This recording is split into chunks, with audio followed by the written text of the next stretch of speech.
folks. My name is Chris Stoner. I'm a recent graduate of the Eisenberg School of Management, and I'm going to talk to you today a little bit about Nokia. At the time, in 2012 and 2013, I worked for Nokia's HERE division, and HERE is the division that worked on the Maps app. So the task we were given was to figure out within the Maps app, which worked on both desktop and mobile, where to go to lunch today. In order to sort of solve this problem, we knew we would need a large data set of user-generated content, reviews, ratings, likes, and it would need to be global but highly relevant locally. So a chain that's very popular in one part of the country may not be popular in another part.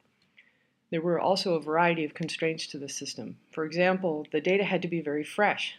For example, in New York City, restaurants tend to be very popular one week and not popular at all the following week. So we would need fresh data. It would also have to be cheap. We couldn't rely on purchasing data, which is possible. You can buy very large data sets of user-generated content from some partners, but that's not really sustainable. It's hard to base your business on somebody else's business. So what we really wanted to do was somehow or another come up with our own data that we could own even if a partnership were to end. So how do you find the best content in a way that we can sustain? So we had the two options. Partnerships was one that I just mentioned, and partnerships can be useful. You can do some revenue sharing, but there's costs involved sometimes if you buy the whole data set, or you can do some co-branding where you have your brand positioned as well as your partner. But there's some problems with the data set. For example, if we had a divorce clause, are we still allowed to use the data? Is it their data? But it's still useful. Also, the second option was crowdsourcing. Crowdsourcing is better. The reason why it's better is because it's O&O content. We own the data. And this allows consumers right there in that city to be able to say what they liked, what they didn't like. And it also tends to be more fresh.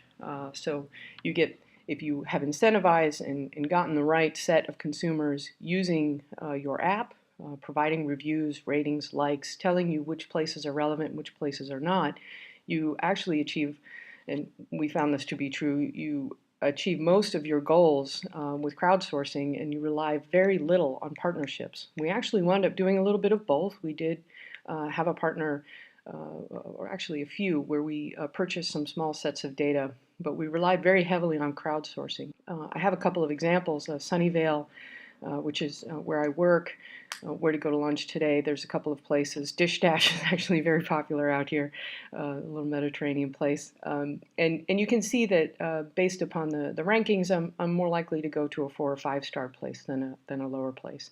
Some lessons learned: crowdsourcing isn't as cheap as we thought it would be. You have to incentivize the right consumers to create content, and that's non-trivial. Incentives can be non-monetary, but the ones that tend to work out the fastest, using Mechanical Turk or actually paying somebody to go out onto the street and go to the places you want them to go to, is the fastest way, and it also helps you with the cold start problem, which is we tend to start from zero in some major cities, and that's a pretty poor experience. Imagine you're in New York City, you want to know where to go to lunch today, you pull out your favorite mobile phone, which is of course a Lumia, and you look at the map and there's a bunch of restaurants, but there's zero data about them, so you don't know which one's better than the others. So to solve the cold start problem, we did a couple of things. We did attempt to get employees out there.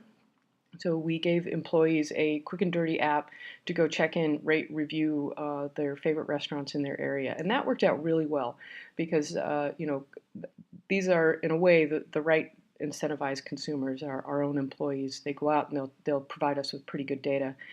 However, one of the other lessons that we learned rather quickly is that you need a content moderation system. You have to filter the UGC that comes in because you'll get some good data, but you're going to get some really terrible data, even from employees. We would get a couple of reviews, for example, that had content that we just didn't think would be okay to show such a broad consumer base. So a very large content moderation system wound up having to be put into place, and that was probably our largest expenditure We didn't think we would have to build out so quickly, and we didn't think it was going to be so large.